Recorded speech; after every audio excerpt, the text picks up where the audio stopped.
Mapagpalang araw po sa ating lahat. Ako nga po pala si Angela John Agner at welcome po sa aking Day 57 Daily Devotion ni Pastor Russell Ocampo.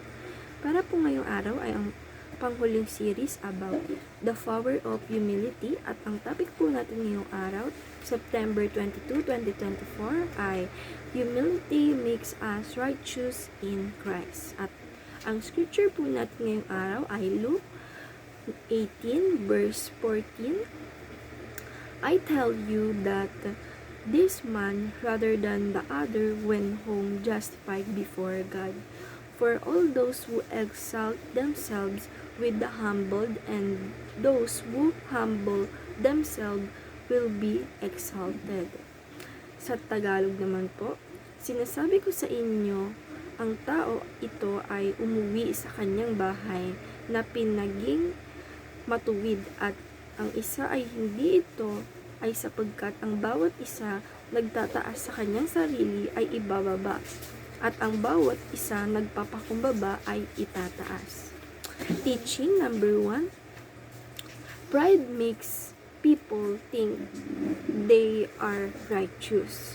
Sabi po dito na pag daw po tayo ay may spiritual pride, ay ito po yung tingin natin sa sarili natin na mataas tayo at kinukumpara natin sa iba na mas mabuti tayo kaysa sa kanila, at mali po iyon. Yung spiritual pride ay nilalayo po tayo niyan sa ating Panginoong Diyos, sapagkat ang taong nagpapataas ay hindi ipagpapala ng ating Panginoong Diyos, kundi ang taong nagpapakumbaba ay ang itataas ng ating Panginoong Diyos. Teaching number 2. Pride makes people stiff neck. Sabi naman po dito na ang mga taong may ugali na people's stiff neck ay ito po yung mga taong hindi nakikinig sa ating Panginoong Diyos. At ito po yung mga taong kahit tinatawag sila ng Panginoong Diyos ay hindi po sila lumilingon. Dahil alam po nila sa sarili nila na tama yung tinatahak nilang direction at hindi nila kailangan ang Panginoong Diyos. Ito po yung mga taong sobrang mga pride. At teaching number 3, pride separate people from God.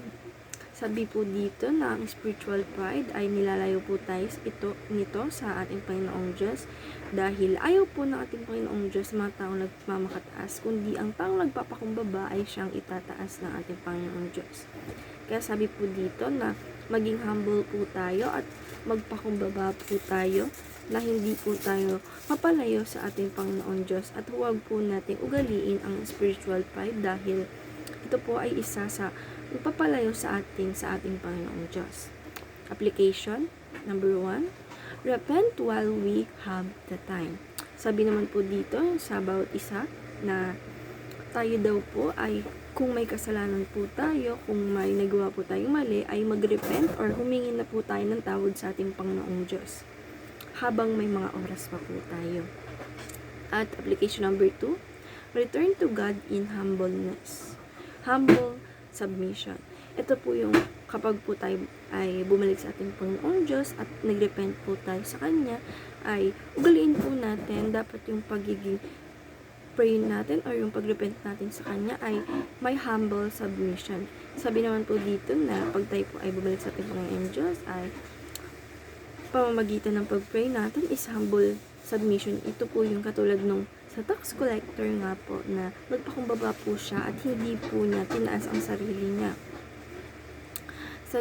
Sabi niya po na siya ay isang sinner, kaya po ang ating Panginoong Diyos ay tinaas po siya dahil siya ay nagpakumbaba. And application number 3, pride separates people from God. Sabi naman po dito na tayo daw po ay kung may ugali daw po tayong spiritual pride ay mahihiwalay po tayo sa ating Panginoong Diyos, dahil nga po ang mga taong ma-pride po ay tayo po sa sarili natin ay hindi na natin kailangan ng ating Panginoong Diyos, dahil hindi po tayo makikinig sa Kanya at tingin po natin sa sarili natin ay mataas tayo at tama tayo, dahil alam po, dahil ayaw po ito ng ating Panginoong Diyos. Dahil ang gusto ng ating Panginoong Diyos na ang taong nagpapakumbaba ay siyang itataas at siyang ililigtas niya. Discussion: why is humble repentance important to our salvation? Sabi naman po dito na bakit daw po ang humble repentance ay mas importante po tayo ay maligtas. Para po sa akin ay kapag po tayo ay may pagpapakumba habang kinakausap natin nating Panginoong Diyos o nanghihingi tayo ng tawad sa ating Panginoong Diyos na nagpapakumbaba tayo, ay mas maganda po ito at mas importante ito dahil ang taong nagpapakumbaba ay itataas ng ating Panginoong Diyos. Kaya po pag tayo po ay may humble repentance o ay mas ililigtas po tayo ng ating Panginoong Diyos dahil tayo po ay nagpapakumbaba. Ay lang po ngayong araw. Maraming salamat. God bless.